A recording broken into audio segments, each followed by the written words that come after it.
Welcome to Below the Line, where we talk about working in Hollywood from the crew perspective. My name is Skid. I'm a former assistant director and your host.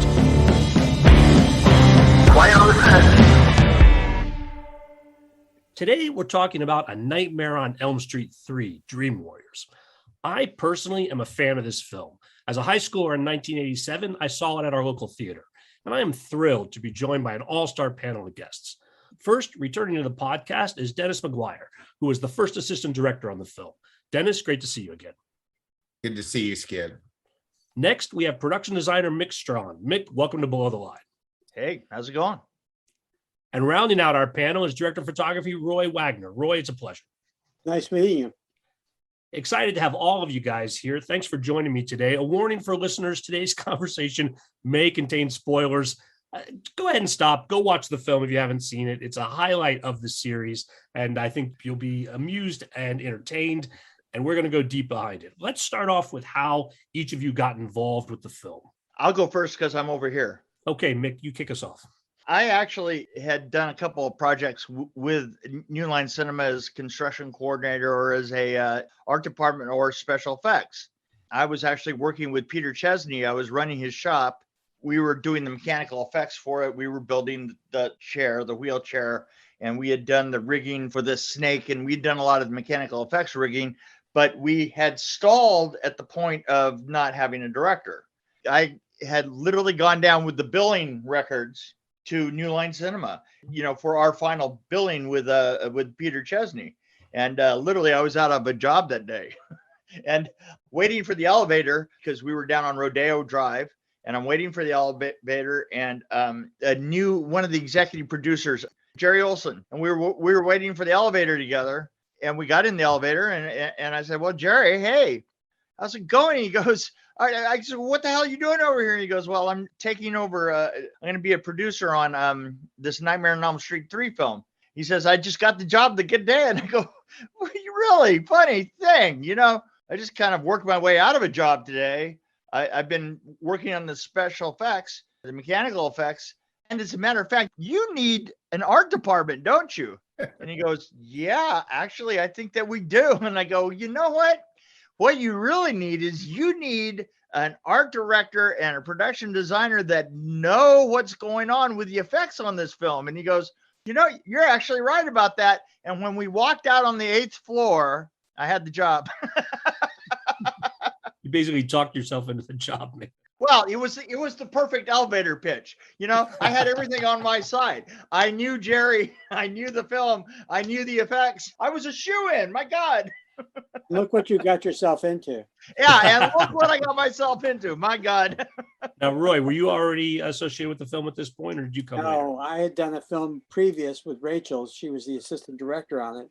She'd had a lot of problems on the film. It was just a lot of abusiveness, and I always took her side and tried to help her get through it. I didn't know anything about Rachel. I just knew that she was an assistant director and she was in trouble. I've always loved assistant directors and thought of them as friends. Rachel Towley, who was the first AD on your previous film and was a line producer on Nightmare 3. So when the project was almost finished, Rachel said, "I'm getting ready to do another movie. Have you ever heard of New Line Cinema?" I said, "No, I've never heard of them." And she said, "Would you be interested in doing an interview with a director?" And I said, "Sure." I was always interested in getting paid, making money.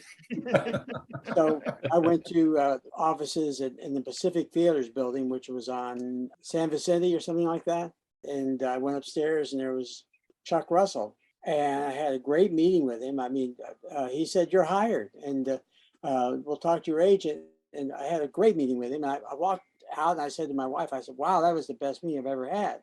And I didn't hear anything from anybody, didn't hear anything from Rachel, didn't hear from anybody. And suddenly I hear that they've started this movie, Nightmare on Elm Street, and I'm not involved with it. And I'm pretty pissed off. So I'm sitting in Copper Penny on Sunset Strip, and this has gone on for some time. And we all had pagers, and I got this page, 911, to a number I didn't know. So I went to the phone booth outside. It was Rachel. I wanted to say, go fuck yourself, because, you hadn't even called me to tell me that I didn't have a job, but, being the Hollywood whore that I am, I decided to see what was going on. She said, we're in big trouble. We're way behind schedule. I said, when did you start? And she said, 4 days ago. I said, how can you be behind schedule in 4 days? 4 days. And she said, we're in big trouble and we're going to replace the cinematographer. Well, okay. So I come to UCLA tonight and don't say anything to anybody on the set. They don't know anything about what's going on. So I went to Chuck Russell's trailer and Chuck Russell, the director of the film. yeah, so to speak. If I'd only known. But I went to his trailer and he said, we made a big mistake. And I thought, wanted to say, no, you made a big mistake because it was his choice, but I didn't. And he said, we'd like for you to start tomorrow. And I said, oh, I had not read the script. I knew nothing about this. Fortunately, I'd been trained by a cinematographer who was accustomed to working fast and not seeing sets beforehand or any of that. And so his name was Harry Stradling Sr. So I kind of walked into this thing, not realizing the first night's work. I fired the crew. I replaced the grip and electric and the camera crew because I felt like maybe it's not the cinematographer, maybe it's the crew. Maybe there's an issue there. So you have to kind of start with a clean slate. And that first night was in the graveyard, which was a huge undertaking. We had to rig cars for effects, for flashing lights, and we had to light this big giant area. And the first shot that I did in the movie was the drive up with John Saxon and Craig Lawson in the truck. And we had a Chapman crane, a little Nike, I think it was crane. And the truck pulls up into the shot and we can see the guys reflected in the mirror. And then as they drive away, we crane up and you see the entire universe. And The junkyard, yeah. yeah, and we were using ARCs in those days. We were not using HMIs for the most part. And so, my crew had not seen this location. I think some of it had been pre-laid for cable, but in truth, it was frightening. And we already had the production manager and the producer saying, hey, we got to speed it up here. I said, I really know what this is all about. Yeah. But Dennis, I knew of from before. I'd never met him before, but I knew who he was. Well, this is an ally. This is someone that I can count on. My favorite thing about Dennis is he's no holds barred guy. I mean, he takes no prisoners. If he walks into a situation and it's fucked up, then Dennis is going to find a way of getting out of it. And so I just tried to hang on for dear life, and Dennis would fight all the battles. We made our day. We did. First day, and it was tough. I think we went back, didn't we, Nick? We went more than one day. I think that we actually wound up back up there to do a lot of the stuff around the pit and the close-up. And I don't think that we were any more prepared than anybody else. Yeah. In all honesty, I think that we just did the outside of it. We had not gone in. We did that later. This is a picture of me in the pit. You can look on my face and you can see I'm asking myself, what the fuck did I get myself into? Roy, that was the big dramatic killing of Saxon, right? Yeah. He got impaled. You guys had to do a stake through his chest. So And I might say that we also did all the plates. That's right. We all did the plates for the Freddy skeleton, the Harryhausen kind of images and stuff like that. The stop motion stuff. And the truth of it, I think those plates were shot, I believe it, with at least a Mitchell camera, but possibly VistaVision. So we weren't just shooting with a regular Aeroflex BL, which was the camera we used on the show. We were using a lot of different effects cameras to accomplish everything. And all the time, I've not seen any of the drawings. I've not seen anything. Mick and I had never worked together. So I was kind of trying to catch up the entire show.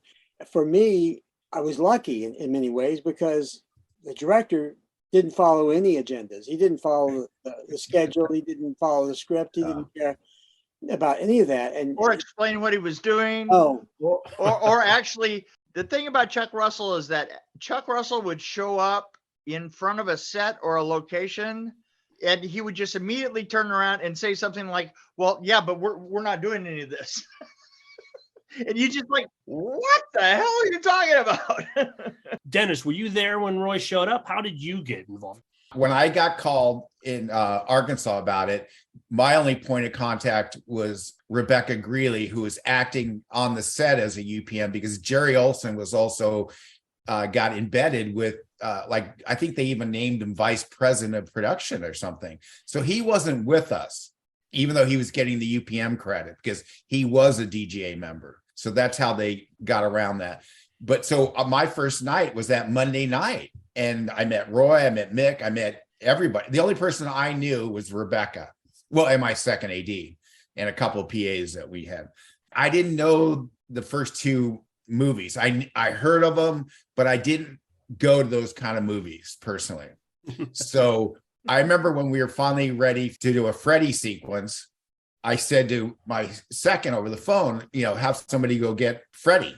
Then I hear back a few seconds later, well, he's in makeup. So I go get the hockey mask on him and bring him out here. That's why these guys that reverberated around everybody, because I'm telling you something. The thing is I'm working with a whole bunch of people that are fans. Yeah. Right. Not particularly me, but I did get to see the first two films, but everybody was like, oh my God, we have an idiot. So then quickly my second runs over and he's like, no, Freddie's a burn guy. But I'm like, the burn. So when I saw him, it clicked finally that, quickly after that, the next morning, I barely got any sleep because it was a long, rough night, the very first night.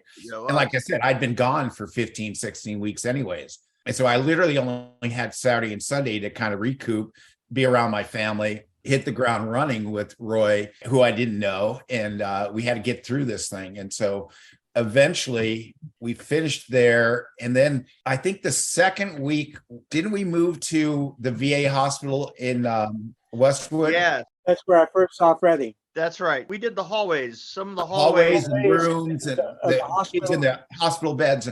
So I had gone through a week with Roy and also with Chuck. So we're at UCLA. And then I remember the one night we're in one building at UCLA that they let us be in because it wasn't being used. And Mick, you guys set up like was it an operating room? I don't know. It was a room with a bunch of stuff. And of course, once again, Chuck showed up and didn't really have a game plan. So I was kind of pushing him through. So finally, we're in hour 14 or something. And we were only supposed to be there for one night. Yeah, on UCLA, right? Yeah, at UCLA, a Veterans Hospital. Right. Next to UCLA, the VA. I finally said to him, I go, Chuck, how much do you have left? And he says, I need this, this, and this. And I said, okay, that'll be an hour minimum. So I go to Rachel, and then we also had Nikki Martin. Marvin was really Nikki talented. Yeah. So I go to Rachel, I go to Nikki, I go, all right, here's the deal. He wants 3 more shots. It'll be easily an hour to get through it. I don't think it's worth wrapping and coming here and shooting because an hour tomorrow will turn out to be 3 hours minimum with him. And then we have to move across the VA hospital to another building in the middle of the night. Not a good idea. So they go, okay, we'll bite the bullet, pay the overtime. So I go, okay, Chuck, I got you an extra hour. We got to shoot. We got to get going. So we do his 3 shots. And I said, okay, great, everybody. Tomorrow we end up in building D across the way, blah, blah, blah. And in the middle of this, he goes, no, I'm not done. And I look at him and go, what?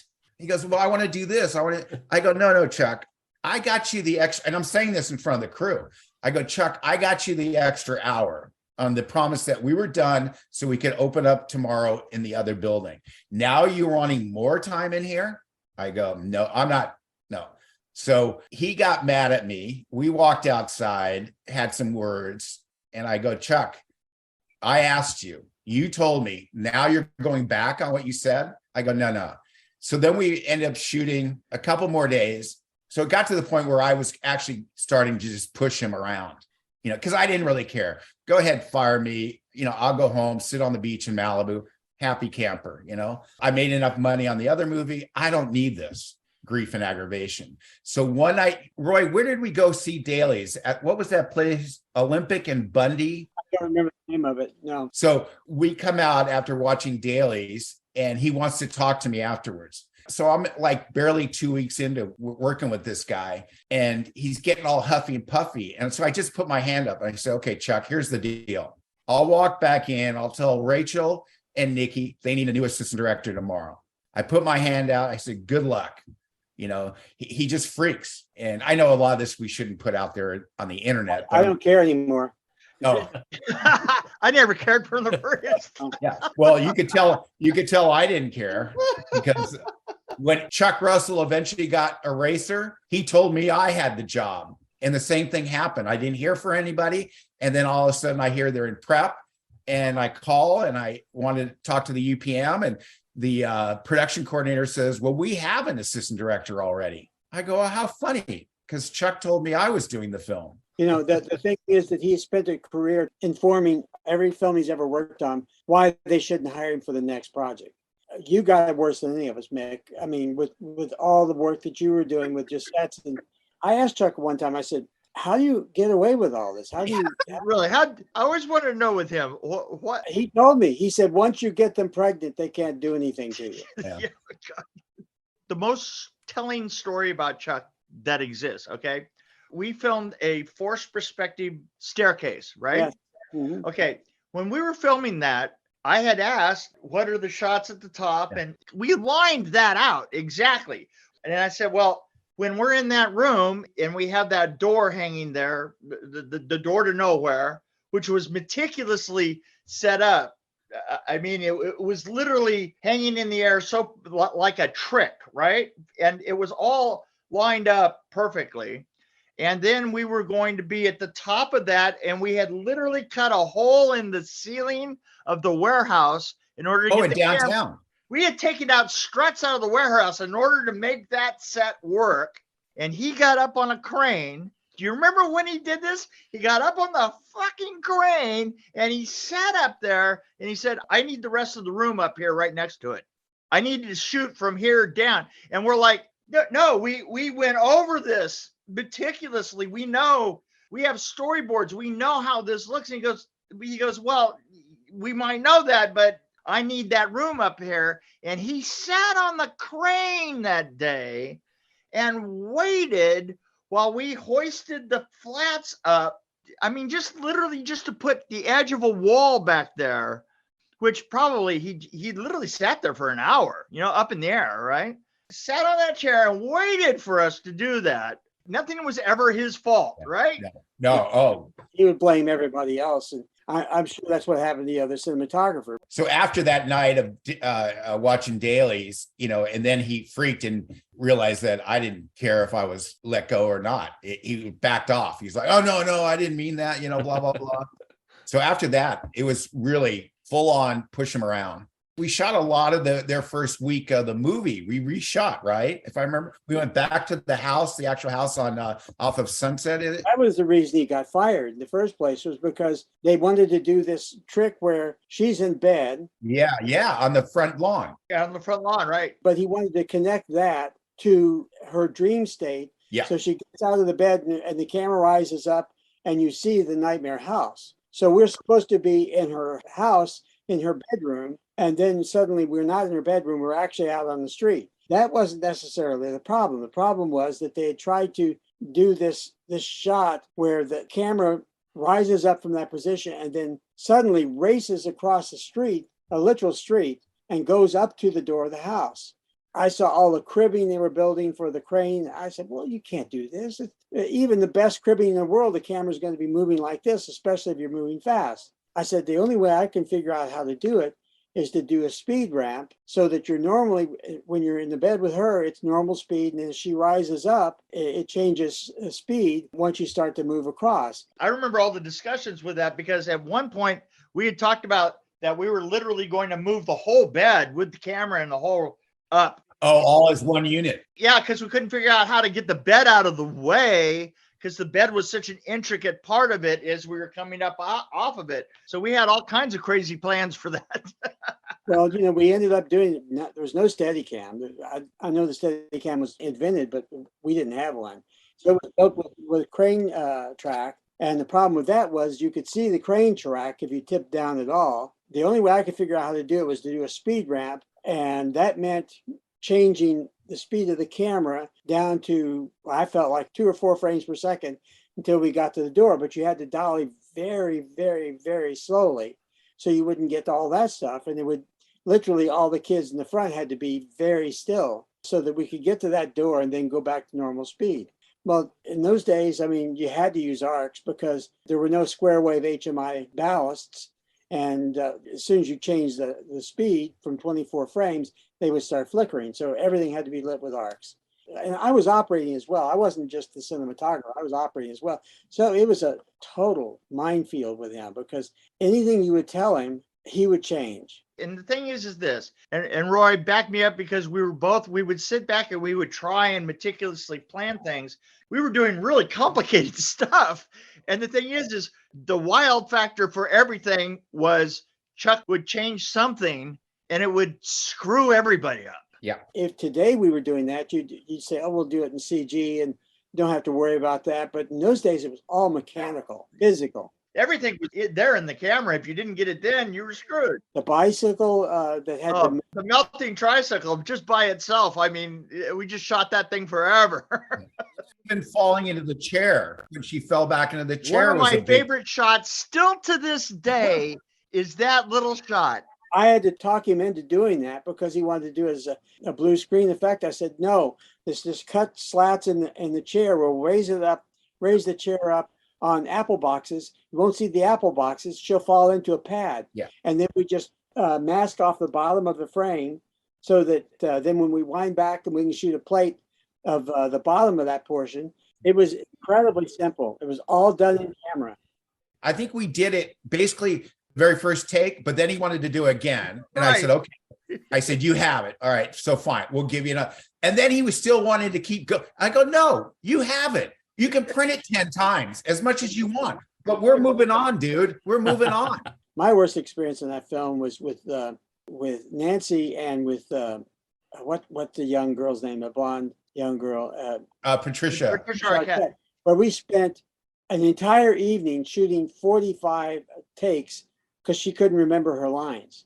Oh, well, that was that one late night. Yeah, in fact, we offered her cue cards. I think we ended up doing cue cards for her. And I don't think she'd been in the business very long. And no, she was 18. She was lots of talk about replacing her, and it was just an absolute nightmare. And I kept trying to tell Chuck, we don't need to do this 2-shot where we have them both together. Let's just do a close-up of her so she can have the cards off. And he wouldn't do it. And then finally we ended up doing a close-up with the cards off. Do you guys remember, I don't know, for lack of a better word or term, the Hall of Mirrors? When they have to jump through, how many times he wanted it? And same thing, like, dude, we got it. We're moving on. He was like the early version of David Fincher. By the way, that one wide shot, that really was a beautiful piece of work. I mean, and the thing is it had so many moving parts to it. It had so many people and the thing is I remember that they came up with the concept of the shot in a very short period of time, and we couldn't get together that much breakaway glass that fast because you had to order stuff like that ahead of time. People are standing in front of that set the day that we made it, and they're going, well, now what are we going to do with this, right? And we're like, wait a minute, we really got to have this planned out. And a lot of the glass that you see come out when that glass breaks is actual plate glass, because what we did is we interspersed the stunt people with the tempered glass, and then we had like 2 sheets of breakaway glass that we put next to the women that were in the back, but in the front we just went ahead and used actual glass. Did we blow the glass before they hit it? I can't remember now. Yeah, we preloaded everything, and Peter Chesney had come up with a little charge. And here was the interesting thing is that if you notice, there was a different method of breaking it depending on what it was that they were breaking all the way around. So when it breaks, it doesn't quite all break at the same time because of all the different devices used to break it. And we took huge chunks out of one of the stunt people. Oh, I don't remember that. Not only that, but the glass was not necessarily attached to the wall. It was all forced perspective. We had to adjust the glass to the camera, and he wanted to do dolly shots and all that. It took forever. I remember because you and I were together at the mouth of that with the cameras trying to adjust each pane of glass and make it sit at the right angle. Yes. Because it was a DP's nightmare, DP art department crossover nightmare, because every pane of glass could reflect something that we didn't want it to. We're going around trying to get this one set and then that one set and then that one set. And it was like nothing could move, right? And something always moved. When nothing can move, something always No moves. place to light from because it had a ceiling. So the obtuse glass or the pitched glass were the only places you could put light to. And if you moved at all, then you were screwed. I got openly pissed off at Chuck, I think. Oh, yeah. That was the day that you kicked that bucket. And you almost took me out with a bucket. I didn't know I was that strong. Yeah, I'm walking up to the mouth of the set just after we did the shot, and he and Chuck are arguing, and he comes to the end of that hallway, and there's a little 1-gallon bucket that my sister had left there, and he turns around and he kicks it right towards me, but he couldn't see me because I was coming from the dark, and I was thinking, oh shit, it went right over my shoulder. I was like, oh, there you go. and you know what? That was a mellow day. Yeah, we were working 21-hour days. I mean, at the end of first unit photography, Chuck would go over to second unit and third unit, and I was expected to go with him. And he had cinematographers for those units, but it was just like. Oh, he tried to get me to go. I go, Chuck, they don't have enough money to work me around the clock. I mean, for me, it was non-union. For you were in the Directors Guild, so it was a different deal. It was just at every turn. And the thing is, if you look at the movie, it kind of feels like it's pretty simple, but it's not simple at all. Because Skid, we also, while we were shooting normal stuff and that even had elaborate effects, like we were running in the other back half of this massive warehouse in downtown LA because they couldn't afford real sound stages, and having to shoot a 40 by 60 foot blue screen or something. We were outside. We had a backlit. And the thing is back then, the way that you got a quality image for a blue screen, you used 4-banger fluorescent lights. Right. And you were just one light right after the other. And you did that solid 40 by 20. And then you put the blue screen on it. And I'm not kidding. It was well known on the stage that you either worked back there or you worked in front, because you couldn't go from the one to the other. Because if you did, it would freaking blind you for about 45 minutes.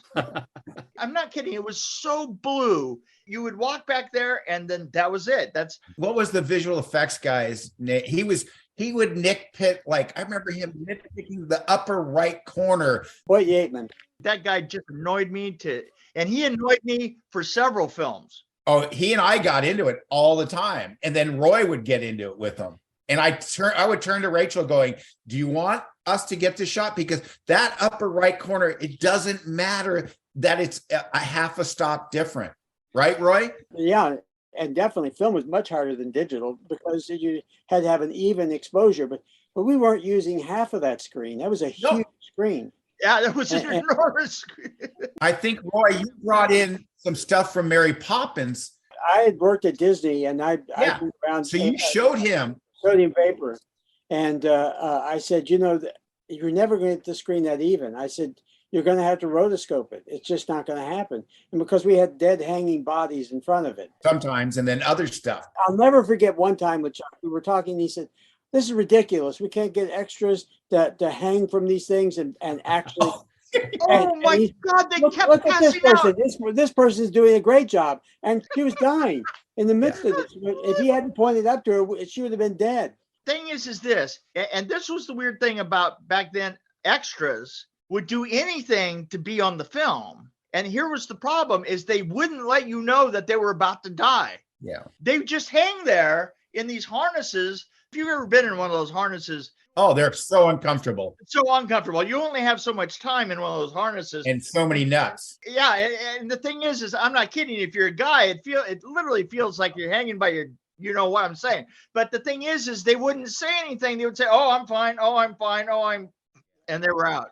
It was no reason for them to hang that long, but it was just every turn we were kind of hand making everything. Skid, we were literally having to do elaborate shots like that at the same time shooting real scenes with actors. For example, when we were shooting the Welcome to Prime Time Bitch set, which is a pretty set, we had to walk away from that set And so effects could take over at a certain point. Oh, he would argue with me. He would want to sit there and watch Mick and his crew work. I'm like, no, we're going over there and shooting. We're not sitting here while we watch Mick and his group work. I go, it doesn't work that even. I would say to him, even on major films, we don't do that. We're going to go over here and shoot while they're working. And then they come over and they say, we're done. And we go back over and we shoot it again. So in fact, we would have that set. I don't know how many different versions of that set you had, but I do know that the bedroom set or the living room set, we had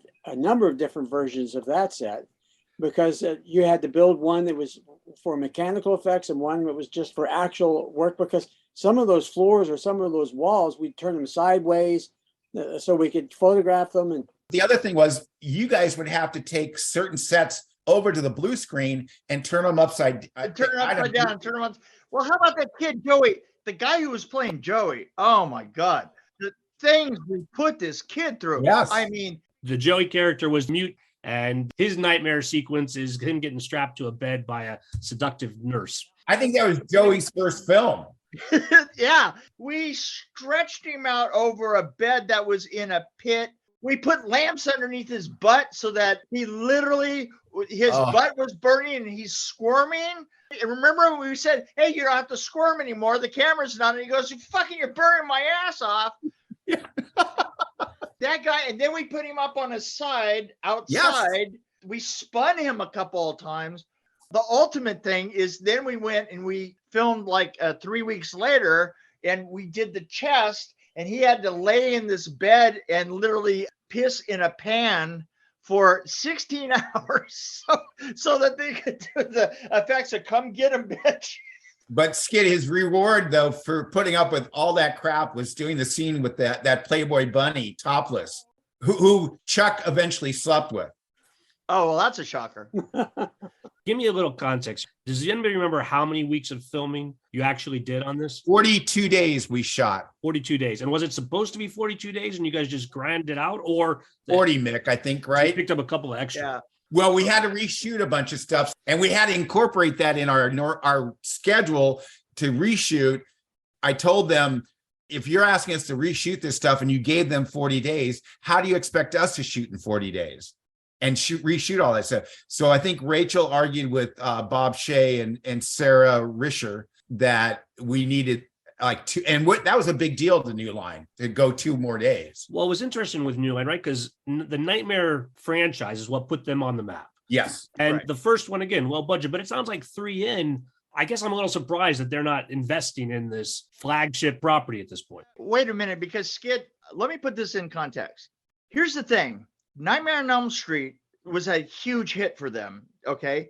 But then the second one wasn't as big of a hit. Now, here's the thing. At that time, there was a certain amount of attrition per film when you got away from the original one, right? You know, the second, the third, it's just a natural thing.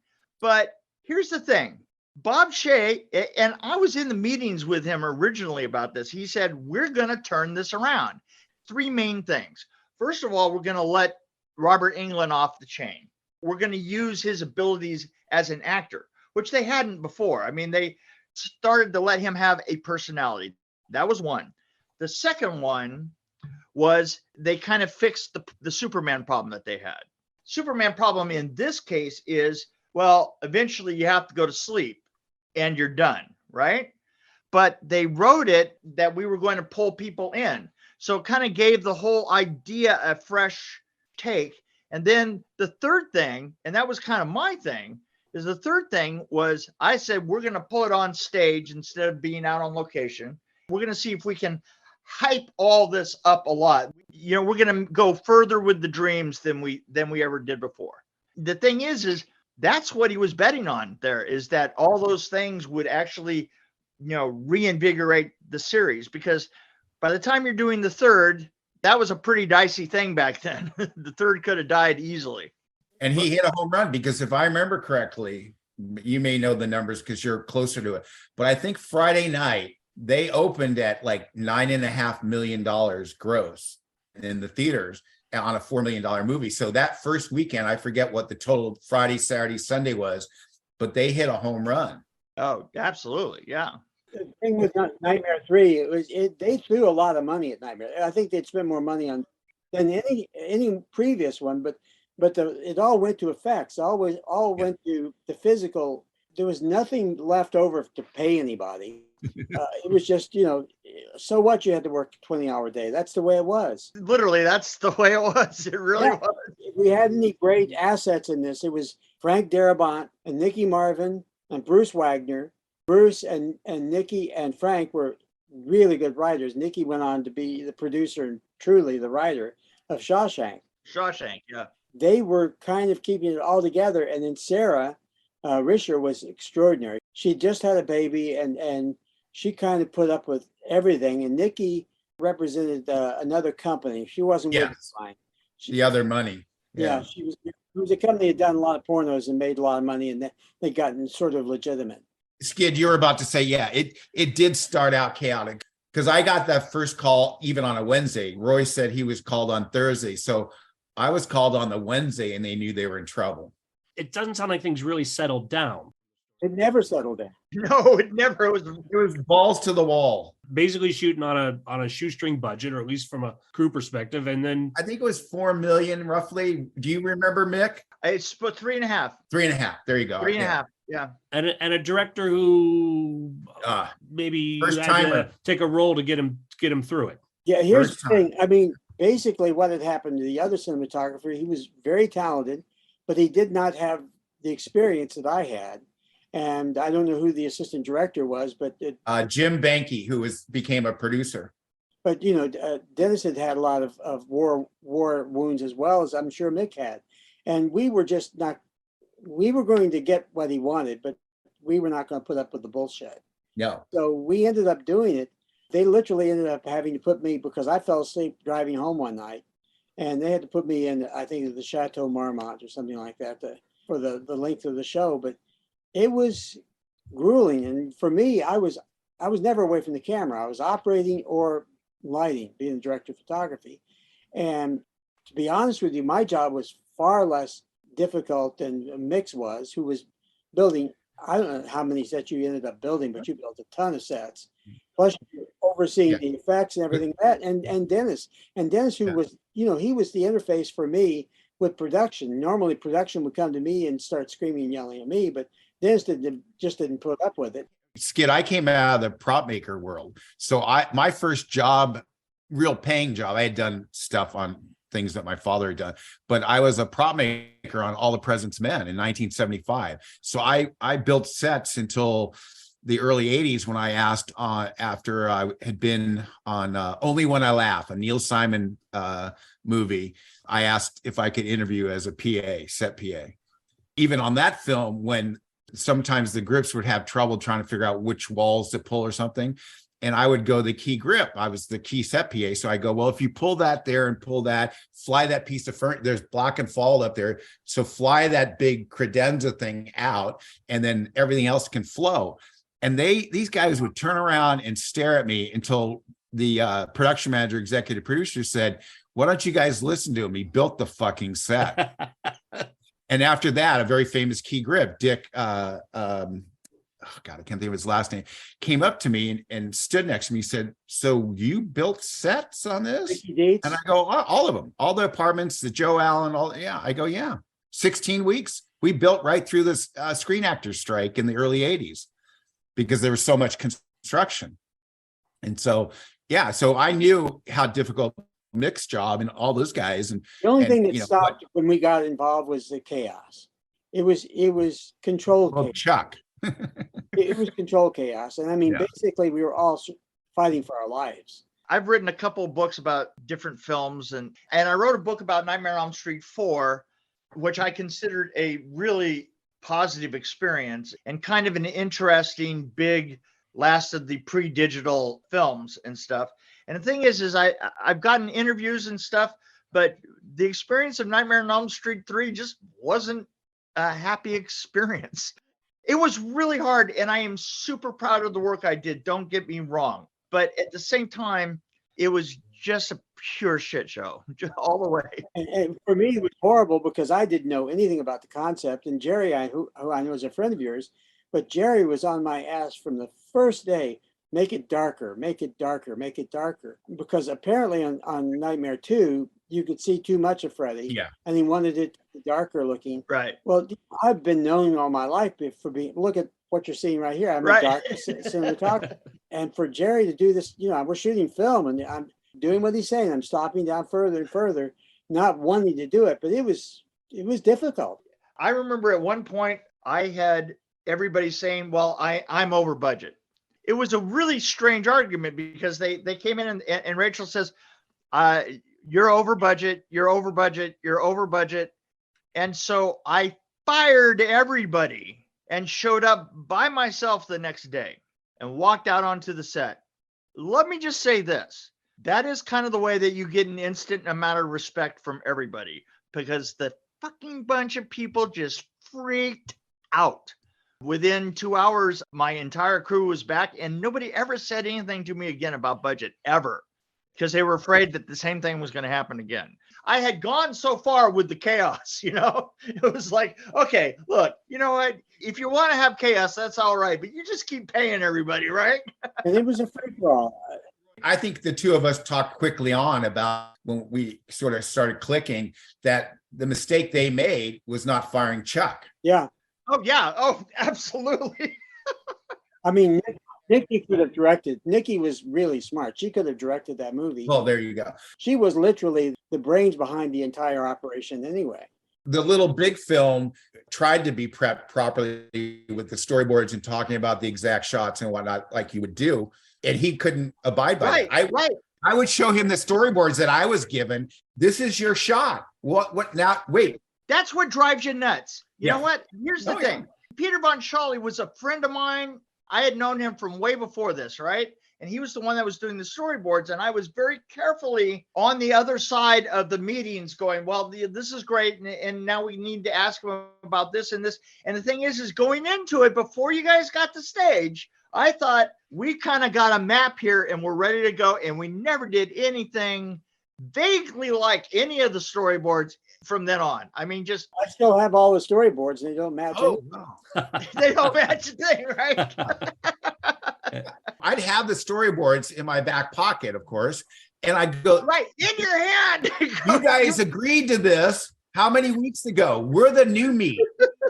So this is what Roy and I are told. This is what we're shooting. So we're shooting this because if you go around over here, we don't have all of that. That doesn't exist. Let me give you another little trivia here. So I had a lot of friends that worked on The Blob, right?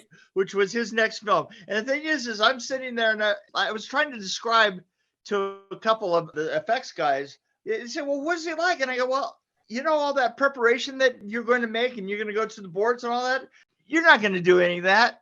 I had them calling me while they were shooting The Blob going, holy shit, when you said that, yeah, I thought, oh, well, yeah, that's right. Sure, they're not going to go according to the boards, but you're absolutely right.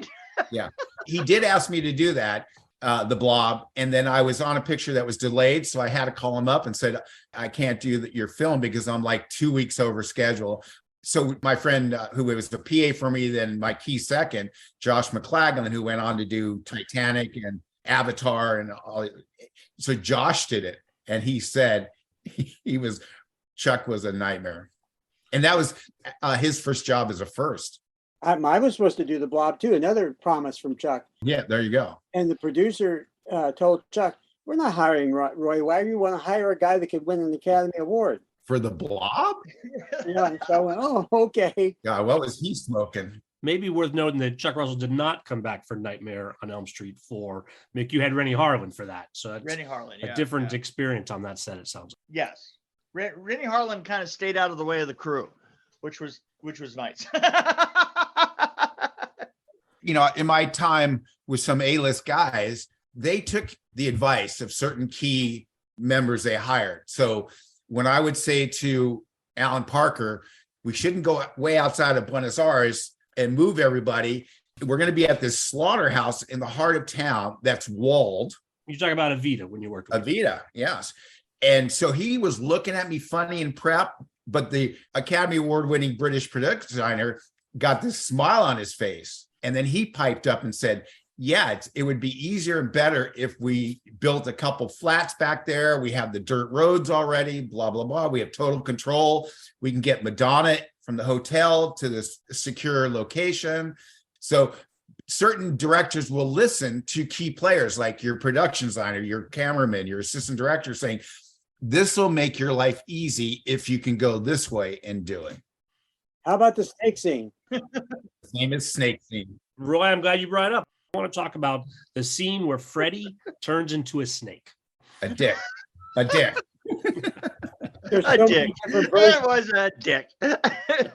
We did get a good chuckle the first time we saw it because we didn't see any of this in prep. The funny thing about that was, and I was the liaison, and I kept saying, well, what color should this be?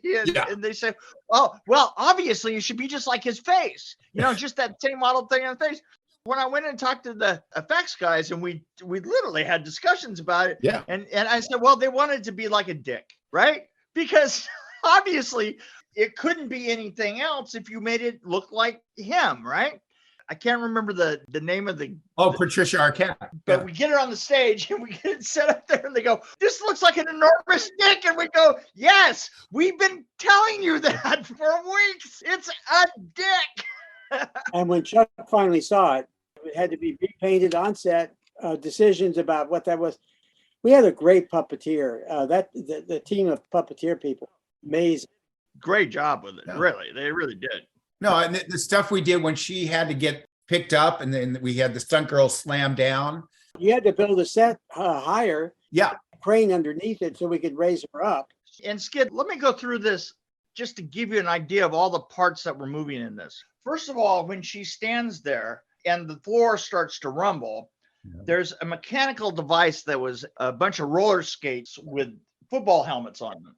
And they rolled around the floor and then they rolled up the wall and they broke all that out, which, by the way, the very first time that we did it, the effects guys, they had a clip that they hooked the track to the rope that we used to pull it. Well, yeah, there's a bunch of guys pulling. And what happened is we got 20 people to pull it and they didn't let that go the first time. And we literally took the track and stretched it across the set and it didn't even touch the walls the first time. Roy completely remembers that because he's in there. He's going, guys, Got to go over here. let's go. This is the one time I literally had 20 people pull on that rope. About halfway through, I really pulled together what had happened and that we had pulled the track all the way through there. And we stopped and everybody looked absolutely panicked about it. And I started to laugh. And I sort of got, because Well, that set was 3 different sets, if I remember correctly. that's right. It was so that was one set. And then those walls stayed there while we did the first of the snake, which was her being swallowed and we pulled the snake off of her, right? And then we had the puppeting that had to be done. And in order to do that, we had to take the walls that were there and we had to put them 8 feet high up on another platform. And we moved those walls over. And then there's a camera crane. Then the stunt person is standing on a camera crane and lifted up into the set and then dropped. That's the funny thing about the way that it worked when you were using gravity and stuff like that to do your effects and stuff. You think you're looking at one set and what you're looking at 3 or you're looking at 4 sets, right? Well, they all had to look exactly the same. I'll give you the funniest thing about that whole thing is when we were done with that and we were talking with Chuck Weiss, the editor, Chuck gets back to us one day and he says, we have a problem in that at the beginning of that sequence, it doesn't make sense. The floor starts to float up like this. And then all of a sudden, when the snake goes up the wall, we get it. But we've had this period of just the floor floating and we need some way to explain that that's a snake. And Peter and I are messing around at Peter's shop and Chuck sends that message over. And I said, I have an idea. Go get a Clorox bottle and tie a rope to it. And I'm going to go across the street and I'm going to get a oriental carpet that's sitting in that secondhand store. And I remember to this day, I paid $12 for it. And we came back and he had an old Mitchell, 35 millimeter Mitchell, and he aims it down at the carpet. And we literally pulled the Clorox bottle underneath the carpet. And here's the thing, to this day, that whole incredibly complicated sequence, Predicated on. first thing that you see is a Clorox bottle. And here's the thing, is once you know that it's a Clorox bottle, you see the Clorox bottle. It's crazy. It's like, I tell that to people and they go, oh yeah, right. It's a Clorox bottle. And then they come back and they send me messages that go, holy shit, that looks like a Clorox bottle. Sometimes it's the littlest shots that save the biggest effects, right? Absolutely. And the truth is that was all the way through this film. It was like, yeah, I've always said that motion picture is the last vestige of the Industrial Revolution because we do everything by hand. Yeah, absolutely. And in those days, there was no CG. I mean, photochemical optical effects were expensive. And so we were trying to figure ways of not doing optical effects and doing them in camera as much as possible physically. I mean, it would be so easy to do the snake scene today in relation to what we went through. It was just, there was no money for anything. And so it had to be ingenuity that won out. So certainly the Clorox bottle sounds perfectly right to me because that's the way it was all the way through the film. And we left miles and miles and miles of equipment on sets and have to order more equipment because we had to go back. We couldn't take that stuff away because it would be impossible to match it. So we would leave that equipment so the effects crew could come in and shoot in that same set. The Welcome to Prime Time bitch number is a perfect example where all that lighting had to stay. We'd move on to the next set, and effects or second unit would come in and do the mechanical stuff. Another classic scene where Freddy, as the television, picks the woman up and smashes her into the set. And that line, incidentally, he came up with on the set. He came up to Chuck while we were on the set and he said, I've been thinking about this. And I think I should say the line, Welcome to Prime Time bitch. It was not in the script. You know, it was that kind of innovation. So it was a lot of people who were desperate to try to make good because it was our careers. You know, we were trying to survive on the basis of this penny budget with an asshole director who only cared about protecting himself and getting laid by whomever might be nearby. And you can quote me. I don't care. I'm too old to care. The thing is that it was like going to war. When I was in Vietnam, that's the way it felt. You know, you were at war, and the only way you could survive was all of us buddies coming together and finding a way of protecting each other. And that's really how that happened. I had an incredible grip crew. They ended up doing Forrest Gump and Dracula with Coppola. And the Grips from Hell, that's how they got their title. The Grips from Hell, right. Yeah, Pat Daly. Pat was wonderful. Incredible gaffer and really good group of people who just said, they never said no to me. You know, they just kind of went, okay. And, you know, the Grips from Hell helped a lot as far as riggings were concerned because they were used to doing big, giant things. And so they had to find a way of doing it in spite of the money. Yeah, Pat was a master rigger. He was a climber, you know, so he knew how to tie stuff. I mean, he was putting stuff up on, it was, and we were working way faster than even episodic TV. And the problem was you couldn't work ahead of yourself because Chuck would change it. Well, yeah, as much as he tried at times, I would, Well, thank God for you because that was the only thing I had between me and Shannon. You know, because I adored Rachel and Nikki, so I felt so obligated because they were getting beat up by him. He treated them horribly because they were women. You know, Rachel would be crying. You should be. Oh yeah, exactly. You know, I'd see her on the back of the set wall, and I'm like, Rachel, we'll get through this. I promise you, we'll get through this. You know, people say they love this movie, and I look back on and go, can't you choose something I really loved working on? Yeah. That's what I'm saying is there's something about me that doesn't want to write a book about this film because it was just such a funky experience, you know? It was like going to war. It's the only way I can explain it. It's like going to war, except in war, you know who the enemy is. Oh, I knew who the enemy was. Yeah. We kind of knew that, This experience, as difficult and traumatic as it was, clearly you guys are still friends after we're going on more than 35 years now. And it sounds like it really did bring you guys together. That's what happens when you go to war. That's right. What happens? I mean, you're buddies forever. All right, guys. Well, this has been a lot of fun for me. Mick, just as happy not to have you write the book. We can let the podcast stand as the testament. And there you go. We're in agreement on that. Guys, we'll call it a wrap. This was fun. Thanks so much for being here today. You're welcome, Skid. You're welcome, man. It's great. Let me take a quick minute for closing credits. Thanks to Curtis Five for our music, John Wan for our logo, and to all of our listeners, I appreciate you. Please rate us wherever you get your podcasts and tell your friends. Thanks again from the Lord. You had a great crew, Mick. I mean, Batia on props, yeah. And her husband, I can't remember his name. They just never gave up. They just kept trying to make things right. Do you remember the pig? Batya, Oh, Batya and the pig. This is a great little story. So we're on the set, and Bob Shea comes on the set, very rarely on the set, but he turns around and he goes at the last minute, he goes, you know what would really help would be if that pig barked at the camera. And it was supposed to be just a dinner and we went past it, and you saw the pig. And that was one of Bob Shea's rare days on the set. And he goes, I'd love to see the pig bark at the camera. And I swear, Batya's standing on set and she goes, oh, you mean like this? And she grabs that pig, lifts its snout up. And, she was a soldier. Right? Yeah. Israeli forces. Yeah. And she literally pulls out this freaking military knife that's like that long. And she just goes, duh, yeah. And she sticks her hand up inside of it and goes, woof, woof, like that. You mean like that?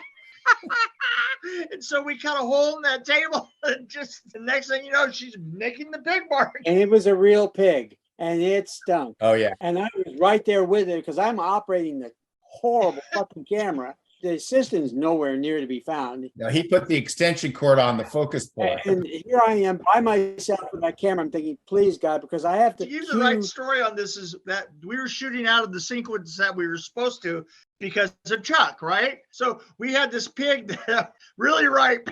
A real pig because they couldn't afford to make a pig. Yeah. Puppet pig. And, that thing stunk. I mean, it was horrible.